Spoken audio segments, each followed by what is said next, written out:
আসসালামু আলাইকুম রহমতুল্লাহি বরকাতুহু। আলহামদুলিল্লাহ রব্বিল আলমিন। প্রশ্ন করেছেন, কোন কারণে সর্বাধিক কবরের আযাব হয়ে থাকে?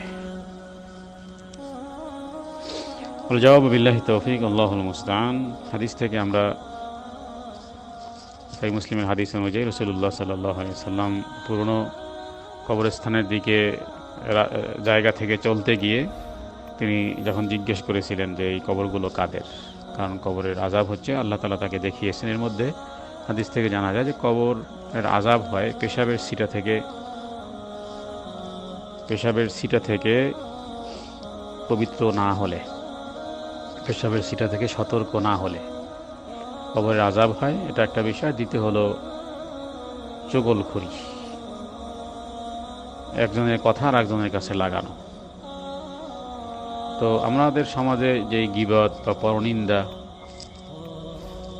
পরের অন্যের সমালোচনা ইত্যাদি যে সমস্ত বিষয়গুলো, এগুলো কবরে আযাব হওয়ার একটা কারণ। বিশেষ করে নারীরা যখন একত্রিত হয় তখন একে অপরের বিষয়গুলো অনুপস্থিতি এতে যে সমস্ত আলোচনাগুলো করা হয়, এগুলো মূলত আসলে কবর আযাব হওয়ার একটা মাধ্যম। তারপরে তো তিলকে তাল বানানো, ছোট্ট ক্ষুদ্র বিষয়কে ভিন্নভাবে উপস্থাপন করা ইত্যাদি বিষয়গুলো যদিও পুরুষেরাও করে, তবে মহিলাদের মধ্যে এই বিষয়টি একটু বেশি, কারণ একত্রিত হলেই তখন টপিকস হয় আসলে এই বিষয়গুলোই, অন্যের ঘরের বিষয়, অন্যের সম্পর্কের বিষয়। যৌথ পরিবারে বিভিন্ন সমস্যা থাকে, সে সমস্যাগুলো, এমনকি অনেকে নিজের স্বামীর বদনামও, দুর্নামও, অপবাদও ইত্যাদি বিষয়গুলো অন্য বোনের কাছে অনায়াসে প্রকাশ করে। তো এই জন্য যেটাকে দ্বিমুখী নীতি, শুধুমাত্র সংশোধনের উদ্দেশ্যে কারোর কাছে শেয়ার করা যেতে পারে, এছাড়া শুধু ব্যক্তকরণের মাধ্যমে বহিঃপ্রকাশ করাটা এটি চগলখড়ের অভ্যাস। অতএব কবরের আযাব হওয়ার পিছনে এটা একটা কারণ হতে পারে, একজনের কথা অন্যজনের কাছে লাগানো। অবশ্য এটার একটা সিরিয়ালও আছে, ঝগড়া বিবাদ থেকে শুরু করে এগুলো সবই আসলে মোটামুটি বলা যায় যে পরস্পরের মধ্যে সম্পর্ক তিক্তকরণের যত ওয়ে আছে সবগুলোই মূলত আসলে এই দ্বিমুখী নীতির সাথেই সম্পৃক্ত। এতে এগুলো বান্দার হক এবং এর দ্বারা পরস্পরের মধ্যে বিভেদ তৈরি করা, অনৈক্য তৈরি করা, একে অপরের থেকে দূরে সরিয়ে দেওয়া। আর এই ক্ষেত্রে অনেকেই আছেন যে হয়তোবা সুপরামর্শ না দিয়ে কুপরামর্শই দেন। তো এটাও দেখতে হবে, এবং এর মাধ্যমে কারো সম্পর্কের উন্নতির জায়গায় আরও অবনতি হয়ে যায়। রাসূলুল্লাহ সাল্লাল্লাহু আলাইহি ওয়াসাল্লাম বলেছেন, ইশফাউ তুজারু, ভালো কাজের জন্য সুপারিশ করো, সওয়াব পাবে।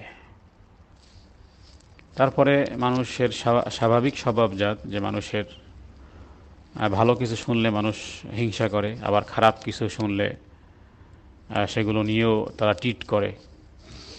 এই কারণে আসলে মানুষের কাছে এগুলো ব্যক্তকরণের মাধ্যমে কোনো ফায়দা হয় না, বরং কোরআনুল কারীম আমাদেরকে শিখায় যে ওয়াকাফা বিল্লাহি ওয়াকিলা, ওয়াকাফা বিল্লাহি নাসিরা। এই যে কাফা মানে আল্লাহ তাআলাই যথেষ্ট, আল্লাহ তাআলার কাছেই বলা। স্বামীর যদি দোষ থাকে রবের কাছে বলা, আল্লাহ আমার স্বামীকে সংশোধন করে দেন, কারণ সংশোধন করে দেওয়া, অন্তরকে পরিবর্তন করতে পারেন কে? আল্লাহ তাআলা। অতএব হৃদয়ের পরিবর্তনের দোয়া আল্লাহ তাআলার কাছে করা উচিত, যেভাবে রাসূলুল্লাহ সাল্লাল্লাহু আলাইহি ওয়াসাল্লাম নিজেও করতেন। ইয়া মুকাল্লিবাল কুলুব সাব্বিত কলবি আলা দীনিক, এই কথা বলে, অথবা সূরা আলে ইমরানে ওই আয়াত দ্বারাও, রব্বানা লা তুজিগ কুলুবানা বাদা ইদ হাদাইতানা ওয়া হাব লানা মিন লাদুনকা রাহমা ইন্নাকা আনতাল ওয়াহ্হাব, এই দোয়া করা। তো এগুলো হলো ওয়ে, কারোর মধ্যে যদি দোষ ত্রুটি থাকে সেই দোষ ত্রুটির জন্য রবের কাছে শিকায়েত করা। আর এমন ব্যক্তির কাছে শিকায়েত করা যেতে পারে যার কাছে বললে তাকে সে সংশোধনী দিতে পারবে। যেমন ছেলের অপরাধগুলো বাবার কাছে বলা যেতে পারে, যাতে করে বাবা শাসন করতে পারে। ছাত্রের অপরাধগুলো ওস্তাদের কাছে বলা যেতে পারে। স্বামী যদি অন্যায় করে তো তার বাবার কাছে বলা যেতে, শ্বশুরের কাছে বলা যেতে পারে, শাশুড়ির কাছে বলা যেতে পারে যে আপনার ছেলেকে একটু বুঝান, মানে সংশোধনের উদ্দেশ্যে। কিন্তু সংশোধনের উদ্দেশ্য না থেকে শুধু দুর্নামগুলো যদি ছড়ানো হয়, ছিটানো হয়, তো এর দ্বারা আরও সম্পর্ক আরও অবনতি হবে। এবং এই জাতীয় কারণগুলো একটা সময় উভয়ের মধ্যে দূরত্বরও সৃষ্টি করবে, আর এর মাধ্যমে গুনাহগারও হবে। অপবাদ দেওয়া যেমন গুনাহ, গীবত করা যেমন গুনাহ, যেটাকে আল্লাহ তাআলা খুব খারাপভাবে কন্ডেম করেছেন, মৃত্যু ব্যক্তির গোশত খাওয়ার মতন। অতএব এই সমস্ত কর্মকাণ্ডগুলো শুধু কবরের আযাবই না, বরং পরকালেও ক্ষতিগ্রস্ত করবে, পরকালেও নিজের নেকামল দিয়ে দিতে হবে। কবরের সময়কালটা তো আছেই, পরকালে যেই দিন, হাসরের দিন, হিসাবের দিন, মিজানের দিন, সেদিন নেকামল দিয়ে দিতে হবে।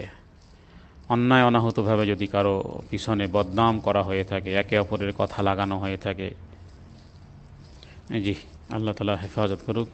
ওয়া সাল্লাল্লাহু আলা সাইয়্যিদিনা মুহাম্মাদিন নবিয়্যিল উম্মি ওয়া আলিহি ওয়া সাল্লাম।